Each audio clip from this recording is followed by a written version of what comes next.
If you've drawn the Eight of Cups in the upright position, you've drawn the card that deals with letting go, or it is about abandoning hope on something, or escapism, or disappointment, abandonment. It is withdrawal. It is the feeling when you recognize what you're doing isn't going to get any better. The situation that you're in isn't going to change. You can't change somebody else.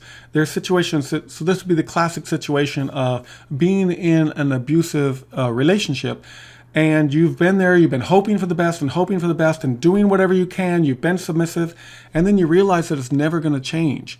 And so hope is lost with regards to that situation, that this is a dead end, and that you have to let go, you have to be able to move on. So here, this card is going to suggest that there's a strong feeling of wanting to walk away or needing to walk away from the situation. It is looking at the situation, you need to leave that current situation behind in order to make personal progress, in order to make growth. It represents the situations where you have to cut ties with what you've been linked into. And so the mind, what holds you in, the legal contracts, that binding intellectual stuff, is contrasted by the heart, because we're dealing with a cup here. This is an emotional situation. The emotional situation needs to be able to move forward. We need to be able to regroup. We need to be able to step away from it to see who we are or what the emotional situation is to be able to make forward progress. And so here, this particular card is the differentiation between the ego, what you think you need to do, what you know you need to do with regards to your contracts, your responsibilities, your obligations.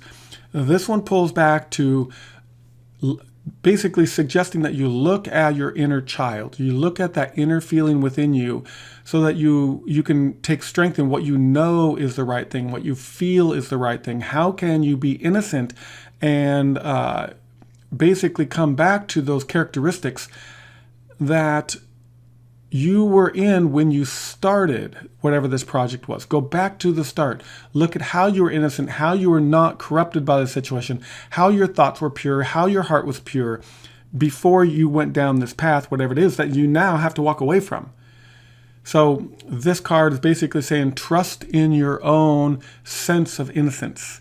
Trust in your own knowing that you can stand on your own 2 feet. You don't have to be in a situation that doesn't harmoniate with you. You can step away. And when you do, and you find your own support, there will be help there. There will be a situation that the universe will step up to honor your innocence, honor your change, and allow you to grow in a way that works for you. I would love your support. I'm in the process of working to get my deck on Amazon or up in the marketplace. I need to raise enough money to print out 1,000 copies of this deck. And so I'm raising money. So I'm looking for donations for $20 to $25 for getting on the list of people to receive that first printing of the deck. On my website, I have a donate button and I have a Litecoin address. What I'm going to do is any donations that come in, I'm going to move those into Litecoin so I can save there so that when I raise enough, I'm going to be able to take them to print. I totally appreciate your support. I hope to be able to send you a deck before too long.